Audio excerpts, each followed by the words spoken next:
గారి టైంలోని ఆల్రెడీ 2 రాష్ట్రాలు విడిపోతున్నాయి అనుకున్నప్పుడే అప్పుడు నేను చైర్మన్‌గా ఉన్నానండి. అప్పుడు సెక్టార్ చైర్మన్‌గా ఉండేటప్పుడు ఆ రోజు నేను కూడా ఒక కమిటీలో ఉండేటప్పుడు ఆ కమిటీలోని కమిషన్ కమిటీలో ఉండేటప్పుడు మొత్తం టోటల్‌గా సినిమా ఇండస్ట్రీ ఆంధ్రప్రదేశ్‌కి ఎందుకు రావాలి?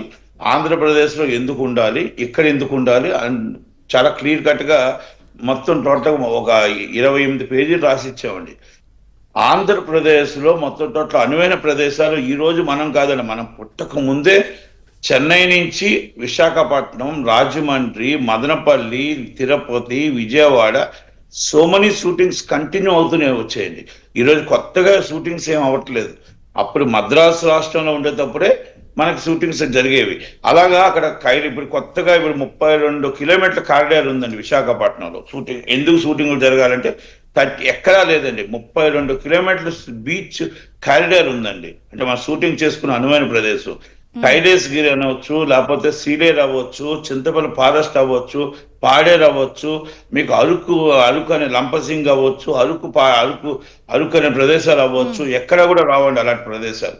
అలాగే మనకు పాపికొండలు, గోదావరి గట్టు పాపికొండలు వెళ్ళి పాపికొండలు రోడ్డు గోదావరి అవ్వచ్చు. అనువైన లొకేషన్స్ ఉన్నాయి అని అంటున్నారు. ఈ ఒక్క సడన్ గా అల్లు అర్జున్ ఎపిసోడ్ తర్వాత పొలిటిసైజ్ అయింది ఇష్యూ కూడా.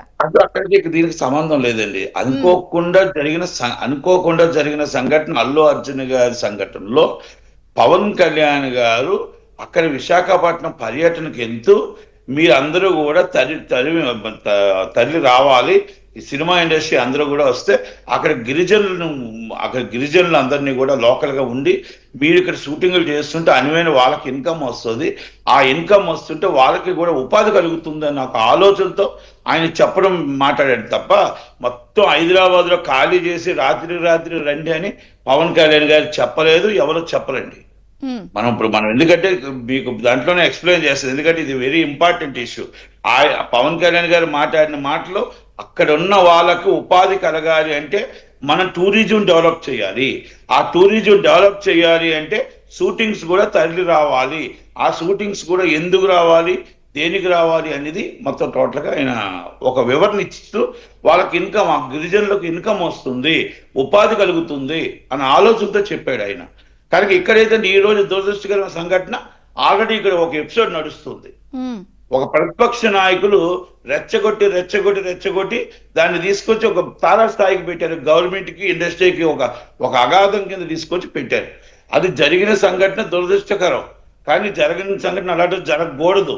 కనుక ఆ సంఘటన చాలా మంది ఏం చెప్తున్నారు, వాంటెడ్ గా చేశారు లేదా కక్షపూరితంగా చేశారు, పేరు మర్చిపోయారు, ఇవన్నీ అంటూనే హైడ్రాలో ఎన్కన్వెన్షన్ ఇష్యూని లాక్కొచ్చేస్తున్నారు ఇందులోకి, లేకపోతే ఇండస్ట్రీని ఏదో టార్గెట్గా పెట్టుకుని చేశారు ఇది అంటూనే చాలా మంది ఏమంటున్నారంటే ఇప్పుడు బెనిఫిట్ షోస్ ప్రత్యేకంగా ఇవి లేదా టికెట్లు పెంచుకునే అవకాశం ఇంకా పూర్తి స్థాయిలో ముఖ్యమంత్రి గారు కుదరదని చెప్పేశారు. సంక్రాంతి వస్తోంది, పెద్ద సినిమాలు రెడీగా ఉన్నాయి, మరి అక్కడ ఏపీ ప్రభుత్వాన్ని వెళ్ళి కలుస్తారేమో అన్న చర్చ ఉంది.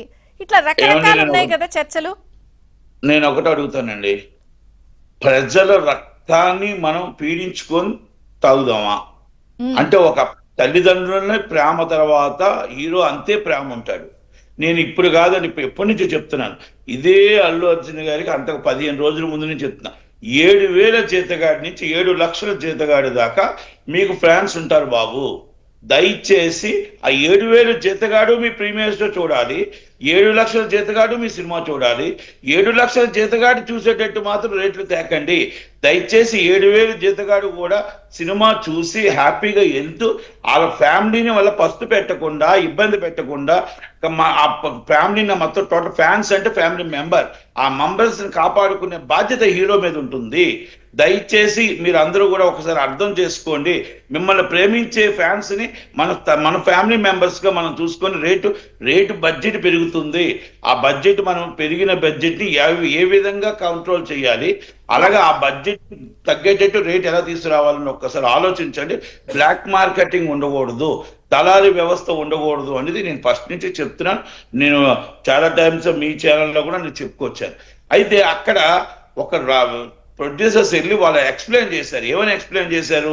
సార్ ఇగో ఈ డబ్బులు మాకు ఇన్ని 100 కోట్లు అయింది ఒక్క షో అండి. చాలా మందికి అర్థం కావట్లేదు. ఓన్లీ 1 షోనే పర్మిషన్ బెనిఫిట్స్ 1 షోకి 900 రూపాయలు 1333 రూపాయలు ఇచ్చారు.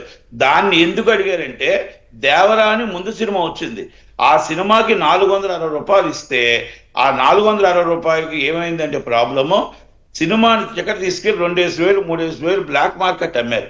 అది ఎవరికి కానీ అనాథరైజ్డ్ మనీగా దళారీ వ్యవస్థకి వెళ్ళిపోయింది ఆ డబ్బు. అది దాన్ని ప్రొడ్యూసర్స్ ఎక్స్ప్లెయిన్ చేయడం, అది ఆల్రెడీ ఆయన మొత్తం రిపోర్ట్ రేవంత్ రెడ్డి గారు రిపోర్ట్ తెప్పించుకోవడం, 18% జిఎస్టీ వస్తుంది, రైట్ రాయల్ గా వైట్ మనీగా ఉంటుంది కదా, ఇది ఒక్క షోనే కదా అని ఒక్క షో పర్మిషన్ మాత్రమే ఇచ్చారు. చాలా మంది మామూలు టికెట్లే ఉన్నాయండి, అంటే 450 ఇన్సిడెంట్స్ తో దీనిపై ఏం ప్రభావం పడదంటారు రకరకాలుగా. సరే నేను మీకు మళ్ళీ ఇస్తాను.